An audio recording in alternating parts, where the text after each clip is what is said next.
Good morning વિદ્યાર્થી મિત્રો, doctor Ali's chemistry YouTube channel પર આપનું સ્વાગત છે. રાસાયણિક ગતિકી વિશે આપણે ચર્ચા કરી રહ્યા છીએ. લગભગ 1 અથવા 2 ચેપ્ટરમાં આપણું આ ચેપ્ટર કમ્પ્લીટ થઈ જશે. 1 અથવા 2 લેક્ચરમાં આપણું આ ચેપ્ટર કમ્પ્લીટ થઈ જશે. આગળ આપણે લેક્ચર નંબર 6માં પણ ખૂબ મહત્ત્વનો ટૉપિક ચર્ચા કરવા જઈ રહ્યા છીએ, જે કોમ્પિટિટિવ એક્ઝામ માટે ખૂબ મહત્ત્વનું છે. આ ચેપ્ટરમાંથી મોટાભાગે પ્રક્રિયાક્રમ નક્કી કરવાનો સંકલિત વેગ સમીકરણ પરથી અને વેગ અચળાંક પર તાપમાનની અસર એટલે કે આર્હેનીયસ સમીકરણ પરથી પ્રશ્નો વધારે પૂછાતા હોય છે. ઓકે, તો સ્વાગત છે લેક્ચર નંબર 6માં. આપણે ચર્ચા કરવાના છીએ વેગ અચળાંક પર તાપમાનની અસર અને આર્હેનીયસ સમીકરણ. ઓકે, તો વેગ અચળાંક પર તાપમાનની શી અસર થાય છે? તો કોઈપણ પ્રક્રિયા માટે તાપમાન વધારતા ગતિજ ઉર્જા વધે છે.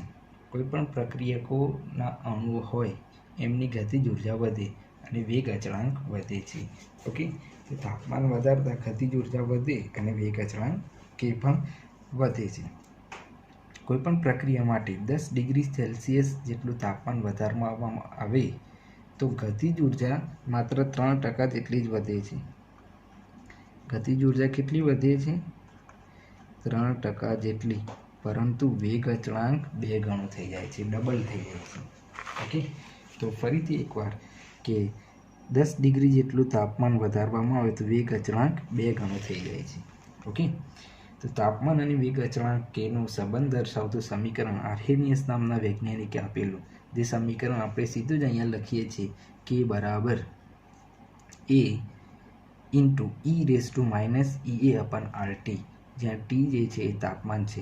તો વિદ્યાર્થી મિત્રો, અહીંયા તાપમાન અને વેગ અચળાંક કેનો સંબંધ કોઈ સીધો સંબંધ નથી, પરંતુ એક્સપોનેન્શિયલ સંબંધ છે, ઘાતાંકીય સંબંધ છે. ઓકે, તો આ સમીકરણમાં આર જે છે એ વાયુનો અચળાંક છે, જેનું મૂલ્ય આપણે જાણીએ છીએ કે જો જૂલમાં લેવામાં આવે તો 8.314 થાય છે, જૂલ પ્રતિ મોલ પ્રતિ કેલ્વિન.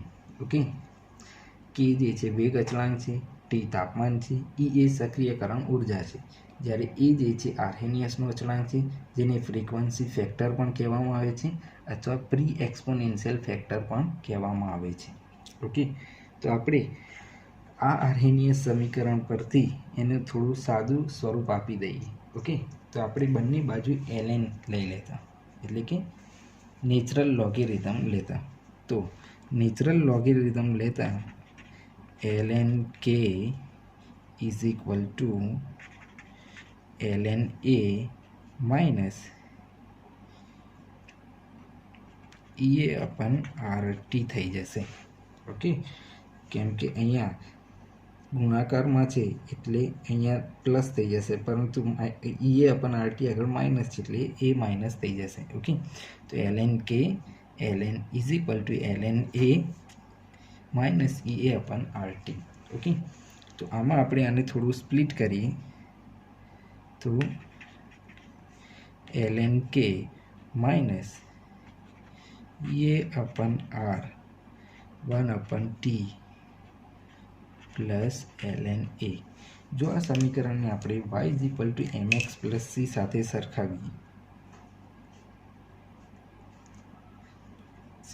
સરખાવીએ તો આપણને જે આલેખ મળશે એ આલેખ જે છે એ સીધી રેખાનો આલેખ મળશે.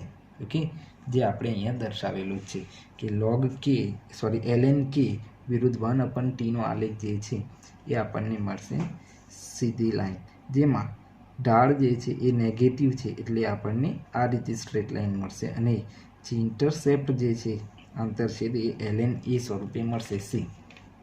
ઓકે, જ્યારે ln લીધેલો હોય ત્યારે slope is equal to minus EA/R છે.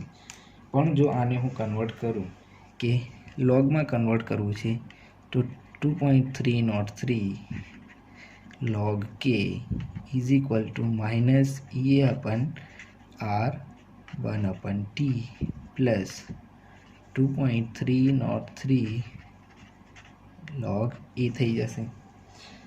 સમગ્ર સમીકરણને આપણે 2.303 વડે ડિવાઈડ કરી દઈએ તો log k બરાબર माइनस EA अपन 2.303 R 1/T plus log A। Okay, फरीथी आने पण जो आपणे y is equal to mx plus c साथे सरखावीए तो log k विरुद्ध ओके log k विरुद्ध આપણને આલેખ મળી જશે 1/T નો। log k વિરુદ્ધ 1/T ના આલેખમાં સેમ ટુ સેમ ગ્રાફ છે, માત્ર ફરક એટલો છે કે અહીંયા સ્લોપ જે છે એ -EA/R હતો, જ્યારે અહીંયા જે સ્લોપ જે છે એ -EA/2.303R છે। ઓકે, તો વિદ્યાર્થી મિત્રો આપણે ધ્યાન રાખવાનું છે કે આપણને log A વિરુદ્ધ 1/T નો આલેખ આપેલો છે કે ln k વિરુદ્ધ 1/T નો આલેખ આપેલો છે। ઓકે, હવે આપણે આ સમીકરણ બે જુદા જુદા તાપમાને જોઈ લઈએ। ઓકે, તો T1 તાપમાને આ સમીકરણને આપણે લખીશું log K1, બે જુદા જુદા તાપમાને log K1 is equal to -EA/2.303R 1/T1 plus log A। T2 तापमाने आ समीकरण बनी जैसे log K2 is equal to -EA/2.303R 1/T2 plus log A। Okay, હવે આ બંને સમીકરણોને એકબીજામાંથી બાદબાકી કરતા તો log K2 minus log K1 is equal two K2 માંથી K1 સબસ્ટ્રેક્ટ કર્યું છે તો માઇનસ EA/2.303R 1/T2। હવે બાદબાકી કરી છે એટલે log A તો બાદ થઈ જશે એટલે કેન્સલ થઈ જશે, અને આ જે છે એ આ રીતે લખાશે, માઇનસ છે આ માઇનસ છે માઇનસ અને આનું minus EA/2.303R 1/T1। Okay, minus minus plus થઈ જશે એને આગળ લખીશું, જ્યારે આ લોગમાં બાદબાકી જે છે એટલે log K2/K1 થશે is equal two EA/2.303R 1/T1 minus EA/2.303R 1/T2। Okay, આ રીતે થઈ જશે। હવે EA/2.303 ને આપણે કોમન નીકાળી દઈએ તો અહીંયા લખી શકાશે કે log K2/K1 is equal two EA/2.303R common નીકળી ગયા 1/T1 માઇનસ 1/T2। ખૂબ જ મહત્ત્વનું સમીકરણ આપણે અહીંયા તારવી દીધું છે વિદ્યાર્થી મિત્રો।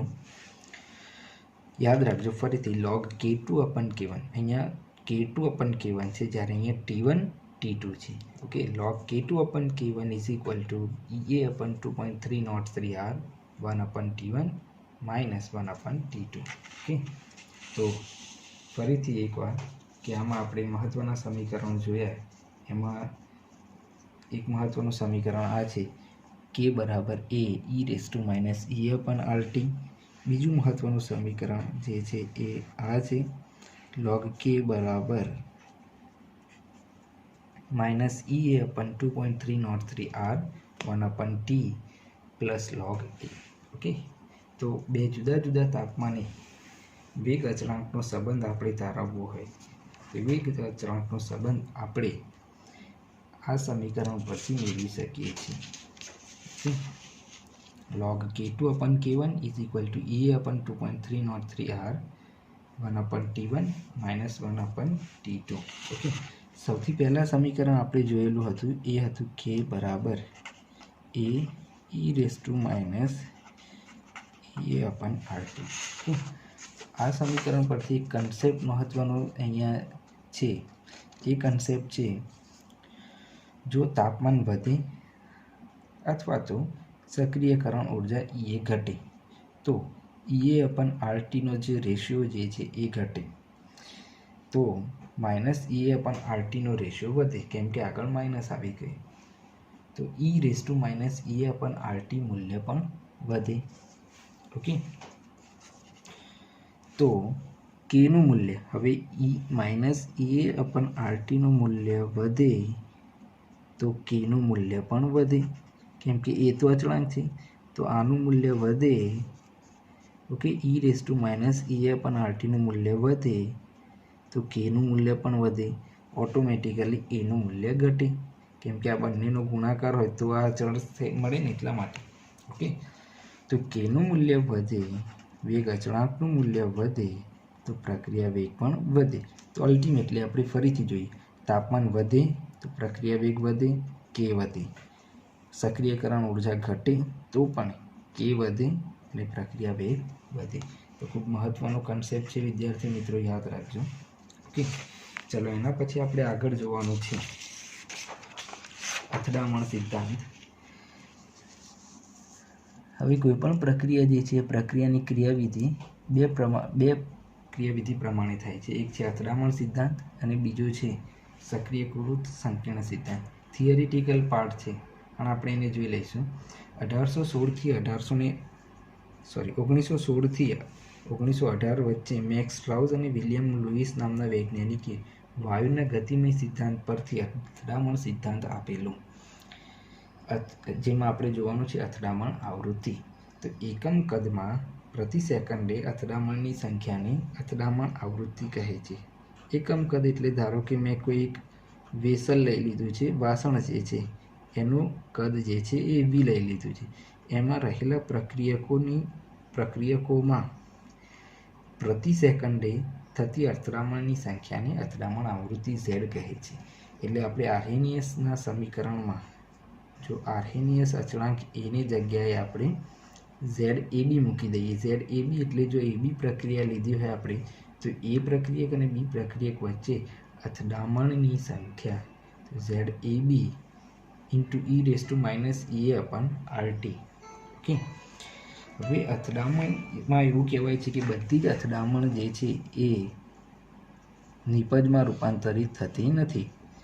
જે અથડામણો પૈકી જે અથડામણ ફળદાયી અથડામણ હોય એ જ નિપજમાં રૂપાંતરિત થાય છે. તો ફરીથી આપણે જોઈએ, ફળદાયી અથડામણ કોને કહેવાય? તો એવી અથડામણ કે જેમાં પ્રક્રિયકો પાસે પૂરતી ગતિજ ઉર્જા હોય, એક શરત, પૂરતી ગતિજ ઉર્જા હોય તથા યોગ્ય દિશામાં અથડામણ થતી હોય, બીજી શરત, યોગ્ય દિશામાં અથડામણ થતી હોય અને પ્રક્રિયકના બંધ તૂટે, ત્રીજી શરત, અને નિપજના બંધ બને, ચોથી શરત. આ 4 શરતોનું પાલન થતું હોય તો ફળદાયી અથડામણ અથવા ફ્રૂટફુલ કલિઝન અથવા ઇફેક્ટિવ કલિઝન એને કહેવામાં આવે છે. ઓકે, ફરીથી એવી અથડામણ કે જેમાં પ્રક્રિયકો પાસે પૂરતી ગતિજ ઉર્જા હોય તથા યોગ્ય દિશામાં અથડામણ અનુભવતા હોય અને પ્રક્રિયકના બંધ તૂટે અને નિપજના બંધ બને, એવી અથડામણને ફળદાયી અથડામણ કહેવામાં આવે છે. વિદ્યાર્થી મિત્રો, તમે જે મહેનત કરો છો એમાં મહેનત તમારે ફળદાયી મહેનત કરવાની છે. જો તમે ખાલી મહેનત કરશો તો તમારા માર્ક્સ આવી પણ શકે, ન પણ આવી શકે. પણ જો તમે ફળદાયી મહેનત કરશો, ઇફેક્ટિવ ફ્રૂટફુલ વર્ક કરશો, તો ઓછા સમયમાં વધારે માર્ક્સ તમે મેળવી શકો છો. એટલે હાર્ડવર્કની સાથે સાથે તમારે સ્માર્ટ વર્ક પણ કરવાનું જ છે. ઓકે, તો અહીંયા લખેલું છે કે યોગ્ય દિશામાં.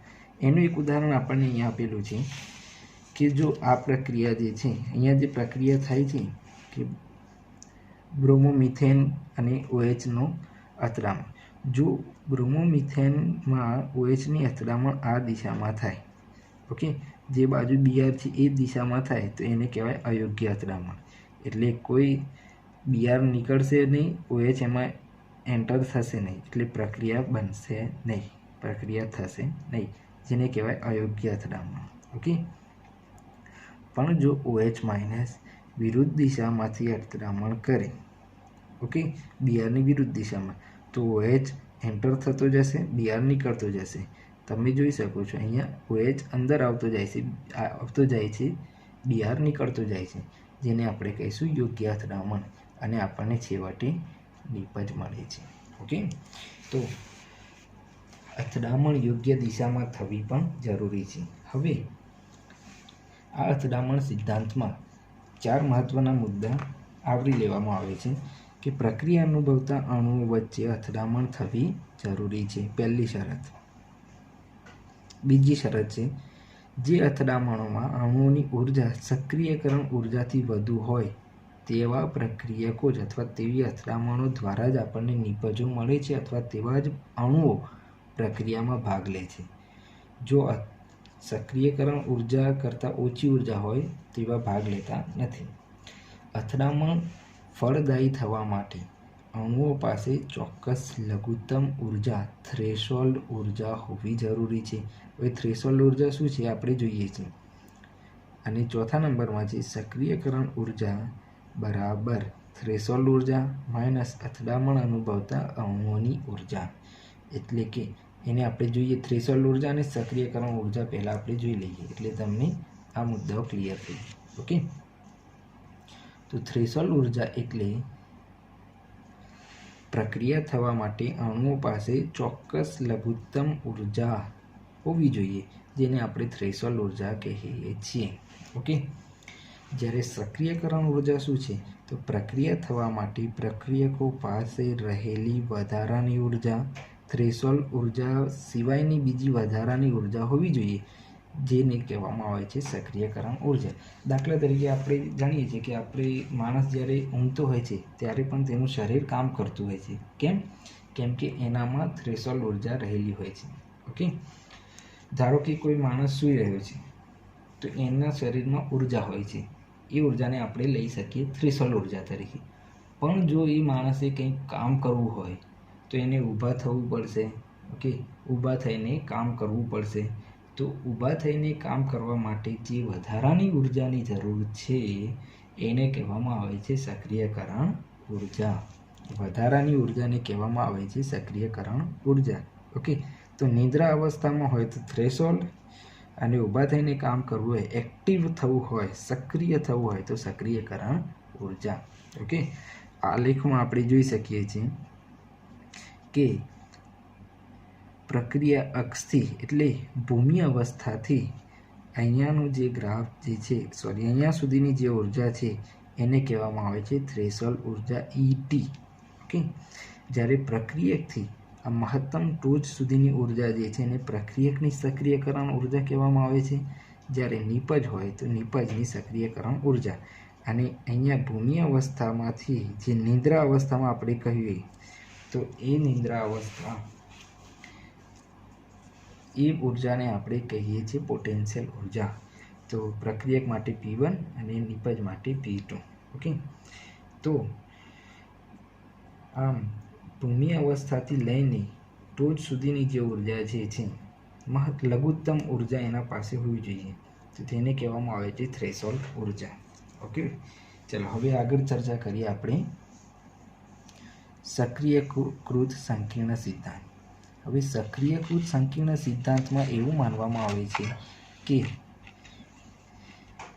કોઈપણ રાસાયણિક પ્રક્રિયા થવા માટે અથડામણ થવી જરૂરી છે તો સાઈડમાં વાત છે, પણ જ્યારે પ્રક્રિયકો એકબીજાની નજીક આવે છે ત્યારે તેમની ઉર્જા વધે છે. ઓકે, અને જ્યારે બે પ્રક્રિયકો એકબીજા સાથે જોડાઈને આ પ્રકારનું સંકીર્ણ બનાવે છે, જેને આપણે મધ્યવર્તી પણ કહી શકીએ, તો એ સક્રિયકૃત સંકીર્ણની ઉર્જા મેક્સિમમ હોય છે. તમે આલેખમાં જોઈ શકો છો. ધારો કે A+B જે છે એ પ્રક્રિયકો પ્રક્રિયા કરે છે, નજીક આવ્યા, ઉર્જા વધી સક્રિયકૃત સંકીર્ણ બની ગયા તો મહત્તમ ઉર્જા થઈ ગઈ.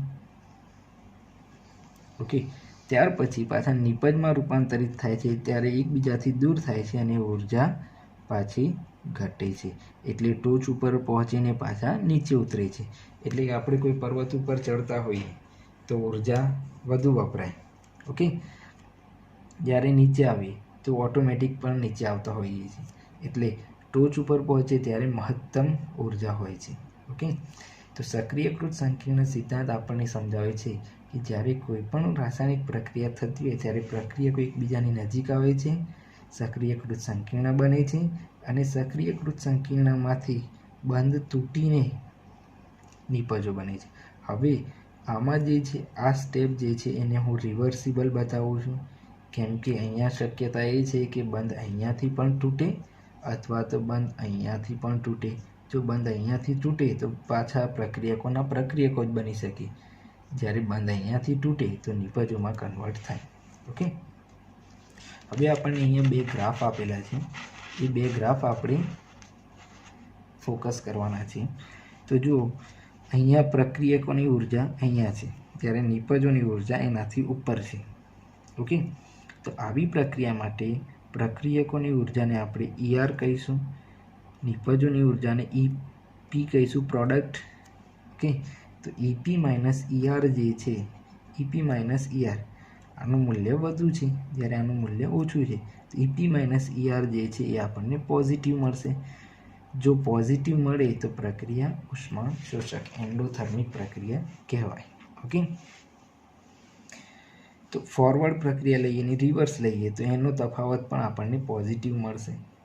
ઓકે, ચલો એ જ પ્રમાણે આપણે અહીંયા જોઈએ તો પ્રક્રિયકોની ઉર્જા અહીંયા છે, જ્યારે નિપજોની ઉર્જા અહીંયા છે. નિપજોની ઉર્જા ઓછી છે, પ્રક્રિયકોની વધુ છે, માટે delta E is equal two EP minus ER જે છે એ નેગેટિવ મળશે. નેગેટિવ મળે તો ઉષ્મા ક્ષેપક પ્રક્રિયા. ઓકે, એ જ પ્રમાણે આ તફાવત પણ આપણને જે તફાવત મળે છે ફોરવર્ડ અને રિવર્સનો, તો EA ફોરવર્ડ માઇનસ EA રિવર્સનો તફાવત પણ આપણને કેવો મળશે? નેગેટિવ મળશે. માટે પ્રક્રિયા જે છે એ એક્ઝોથર્મિક પ્રક્રિયા થશે. ઓકે, હવે જ્યારે આપણે ઉદ્દીપક વાપરીએ છીએ પ્રક્રિયામાં, તો ઉદ્દીપક જે છે એની શું અસર હોય છે? ઓકે, તો અહીંયા આપણે જે જોઈએ છે, અહીંયાથી આ ટોચથી લઈને પ્રક્રિયકોની ઉર્જા સુધી જે છે એ ઊંચાઈને આપણે કહીએ છીએ, એ ઊંચાઈને કહેવાય ઉર્જા અવરોધ, એનર્જી બેરિયર. ઓકે, તો ઉદ્દીપક શું કરે છે? એ ઊંચાઈને જ ઓછી કરી દે છે. જો ઉર્જા અવરોધની ઊંચાઈ વધુ હોય તો વેગ ઓછો હોય. એટલે જો પહાડ ઊંચો હોય તો આ બાજુથી આ બાજુ ફરીને આવતા આપણને વાર લાગે, ઊંચાઈ વધારે હોય તો. જો ઉર્જા અવરોધની ઊંચાઈ ઓછી હોય તો વેગ વધુ હોય. જો આપણે પહાડને નીચો કરી દઈએ, એટલે કે એની ટોચ જે છે નીચી કરી દઈએ, એટલે કે એની ઊંચાઈ નીચી કરી દઈએ તો વેગ વધી જશે. તો ઉદ્દીપક શું કરે છે? ઉદ્દીપક જે છે એ આ ટોચને ઘટાડી દે છે, ઉર્જા અવરોધની ઊંચાઈ ઘટાડે છે, એટલે સક્રિયકરણ ઉર્જા ઘટાડે છે, માટે ઓટોમેટિકલી પ્રક્રિયા વેગ વધે છે. આલેખ પરથી ક્લિયર છે કે ઉર્જા વિરુદ્ધ પ્રક્રિયા અક્ષના આલેખમાં ઉદ્દીપક વગર થતી પ્રક્રિયા બ્લુ કલરની તમે જોઈ શકો છો, જ્યારે ઉદ્દીપક સાથેની પ્રક્રિયા આપણે જોઈ શકીએ છીએ, જેમાં ઉદ્દીપક સાથેની પ્રક્રિયા જે છે એને EA ડેશ વડે આપણે દર્શાવી છે, જે EA ડેશ એ EA કરતાં ઓછો છે. ઓકે, ફરીથી યાદ રાખીએ, ઉદ્દીપક શું કરે છે? ઉર્જા અવરોધની ઊંચાઈ ઘટાડે છે, સક્રિયકરણ ઉર્જા ઘટાડે છે અને પ્રક્રિયા વેગ વધારે છે. ઓકે, તો વિદ્યાર્થી મિત્રો, આજે આપણે ચર્ચા કરીશું કે આર્હેનિયસ સમીકરણ, એના પછી અથડામણ સિદ્ધાંત અને સક્રિયકૃત સંકીર્ણ સિદ્ધાંત. એમાં આર્હેનિયસ સમીકરણમાં આપણે 3 મહત્ત્વના સમીકરણો ચર્ચા કરી ચૂક્યા. એમાં પહેલું સમીકરણ જે છે એ K is equal to A e raise to minus E upon RT. બીજું સમીકરણ જે છે એ log K is equal to minus EA upon 2.303 R 1 upon T plus log A. જ્યારે ત્રીજું સમીકરણ જે છે એ log K2 upon K1 is equal to EA upon 2.303 R 1 upon T1 minus 1 upon T2. Okay, તો આ સમીકરણો પરથી આપણે કેટલાક એક્ઝામ્પલ સોલ્વ કરીએ, ન્યુમેરિકલ સોલ્વ કરીએ, કેમ કે મહત્ત્વના તો એ જ છે કે મોટાભાગે આ ટોપિકમાંથી ન્યુમેરિકલ્સ સોલ્વ કરવાના આવે છે. તો પ્રશ્ન નંબર 1 જોઈએ આપણે. બે જુદી જુદી પ્રક્રિયાઓ માટે વેગ અચળાંક K1 અને K2 અનુક્રમે 10^16 e⁻²,000/t અને 10^15 e⁻1000/t છે. તો કયા તાપમાને K1 = K2 થશે? ઓકે, તો આપણે તાપમાન શોધવાનું છે કે જે તાપમાને K1 = K2 થાય. ઓકે, સોલ્યુશનમાં જોઈએ આપણે. તો K1નું મૂલ્ય આપણને આપેલું છે 10^16 e⁻²,000/t = 10^15. K2નું આપણને આપેલું છે 10^15 e⁻1000/t. વિદ્યાર્થી મિત્રો, હવે અહીંયા મેં હિન્ટ લખી છે, એના ઉપરથી તમે સરળતાથી તારવી શકો છો. ઓકે, તો આપણે 10^15 જે છે અહીંયા e⁻²,000/t અને નીચે લઈને આવતા e⁻1000/t = 10^15 10^16. ઓકે, ચલો હવે ભાગાકારમાં છે એટલે બાદબાકી થશે. એટલે અહીંયા સાઈડમાં લખી દઉં છું કે -2000/t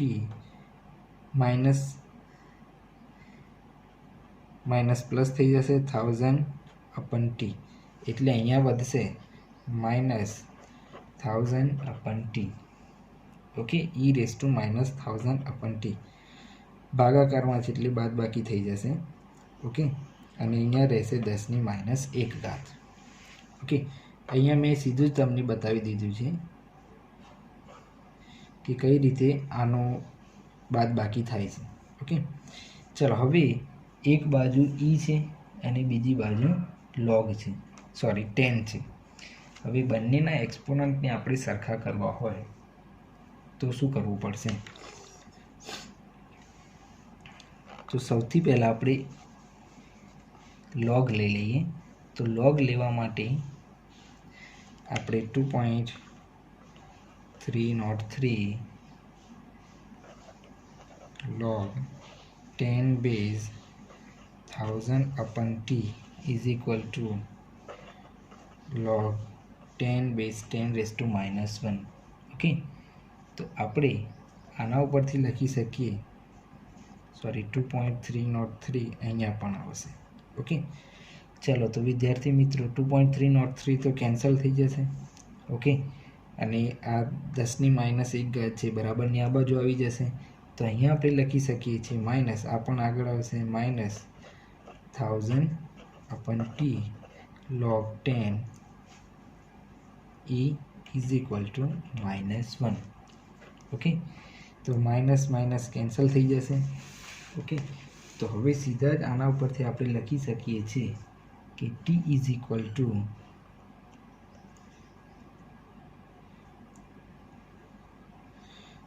ઓકે, હવે ફરીથી આપણે શું કરીએ અહીંયા કે log 10 જે છે એને અને અહીંયા e છે.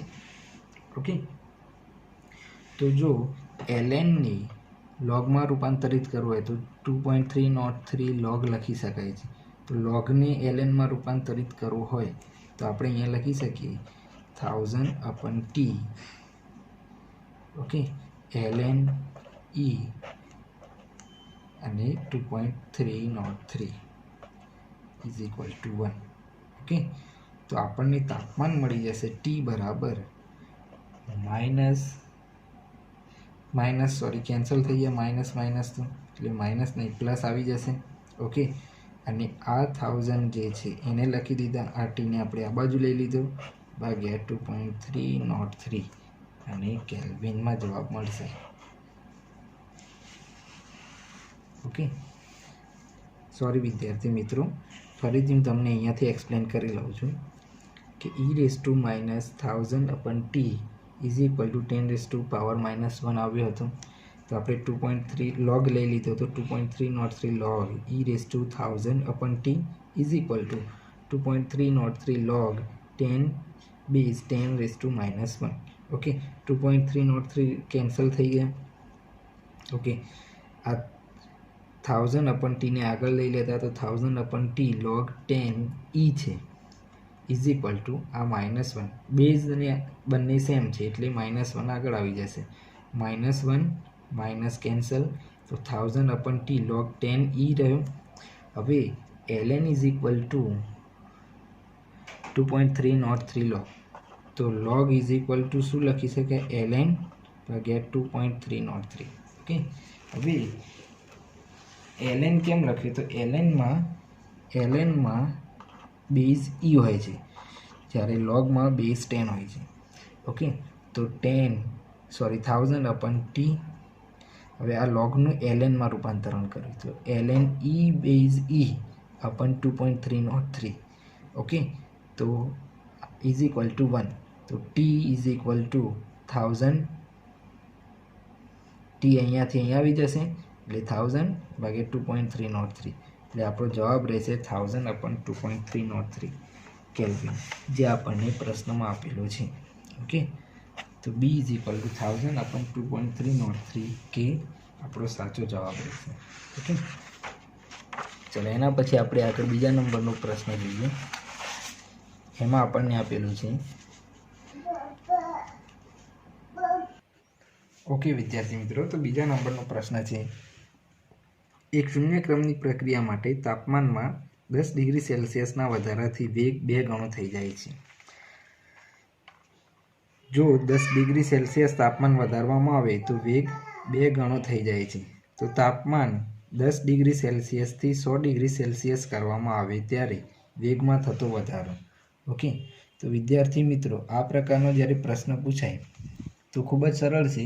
એનું એક સૂત્ર પણ છે કે પ્રક્રિયા વેગ R2/R1 is equal two 2t2 - T1/T2. સીધો આનાથી પણ જવાબ આપણને મળી શકે છે. 2t2 એટલે 100 લઈ લઈએ આપણે, T1 એટલે 10 લઈ લઈએ, અને T1 છે છેદમાં T1 બરાબર 10 લઈ લઈએ. તો 2 ને 90/10 એટલે 2 ને 9 બરાબર 512 ગણો થઈ જશે વેગ. એટલે બીજો જે વેગ છે એ પ્રથમ વેગ કરતાં 512 ગણો થઈ જશે. અથવા બીજું જે છે એ આપણે જોઈએ તો 10 ડિગ્રી સેલ્સિયસના વધારા પર બીજી મેથડ. ઓકે, બીજી મેથડમાં જો 10 ડિગ્રી સેલ્સિયસના વધારા પર વેગ થાય છે 2 ગણો, તો આપણે ગણતરી કરવાની રહેશે. 10 થી 20 કરીએ તો 2, પછી 20 થી 30 કરીએ તો 2 × 2, 30 થી 40 કરીએ તો 2 × 2 × 2, 40 થી 50 કરીએ તો 2 × 2 × 2 × 2. એ જ પ્રમાણે કુલ 10 થી તે 100 સુધી લઈ જઈએ તો આપણને 2 × 2 × 2 કરતાં 2 ની 9 મળી. એટલે આપણે કહી શકીએ કે 512 ગણો વેગ થઈ જાય. ઓકે, તો આમાં જવાબ મળી જશે આપણને 512 ગણો. ઓકે, ચલો તો ફરીથી પ્રશ્નને એકવાર ધ્યાને લેજો. એક શૂન્ય ક્રમની પ્રક્રિયા માટે તાપમાનમાં 10 ડિગ્રી સેલ્સિયસના વધારાથી વેગ 2 ગણો વધે છે. તો તાપમાન 10 ડિગ્રી સેલ્સિયસથી 100 ડિગ્રી સેલ્સિયસ કરવામાં આવે ત્યારે વેગમાં થતો વધારો કેટલો હોય? તો આપણને આ સૂત્ર પરથી પણ ગણતરી કરી શકીએ છીએ અને આ રીતે પણ ગણતરી કરી શકીએ છીએ. ઓકે, ચલો હવે આજનો આપણે છેલ્લો એક પ્રશ્ન જોઈ લઈએ આર્હેનિયસ સમીકરણ પરથી. એકચ્યુઅલી આર્હેનિયસ સમીકરણ પરથી આપણે ઘણા બધા પ્રશ્નો જોવાના છે, પરંતુ આજના લેક્ચરમાં આજે આપણે છેલ્લું જોઈશું.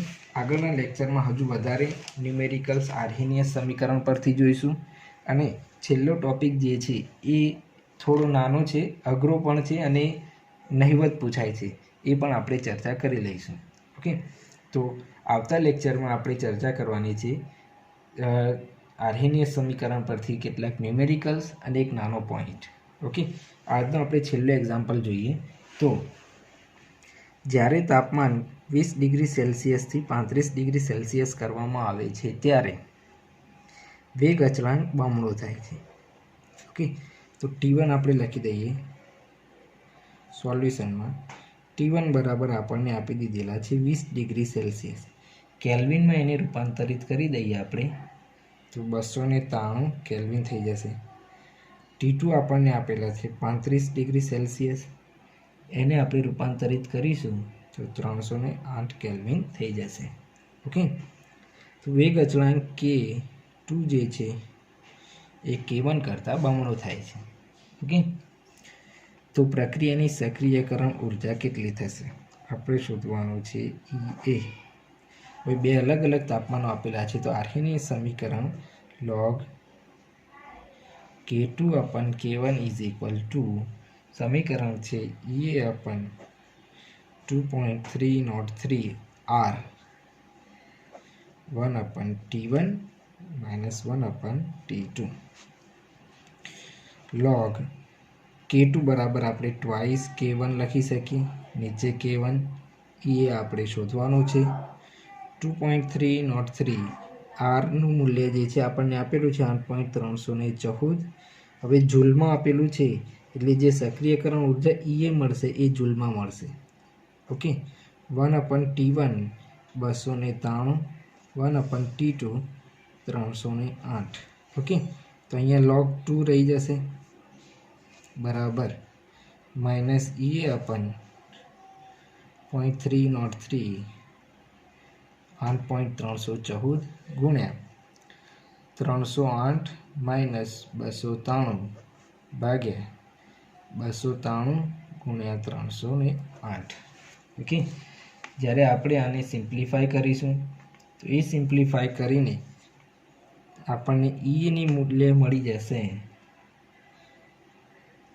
34,673 જૂલ. તો આપણે એ લખી શકીએ છીએ 34.7 kilo joule. Okay, 34.7 kilo joule આપણને મળશે. વિદ્યાર્થી મિત્રો આપણે જોઈ લઈએ કે આપણને ઓપ્શનમાં 34.7 કિલો જૂલ પ્રતિ મોલ આપણને આપેલા જ છે. ઓકે, તો આ રીતે આપણે આને સોલ્વ કરી શકીએ છીએ. બે અલગ અલગ તાપમાન આપેલા હોય અને વેગ અચળાંકનો સંબંધ આપેલો હોય તો આપણે આ સમીકરણના ઉપયોગથી શોધી શકીએ છીએ. ઓકે, તો વિદ્યાર્થી મિત્રો આગળના લેક્ચરમાં આપણે મળીશું. આજે આપણે અહીંયા સુધી રાખીએ છીએ. Okay, thank you.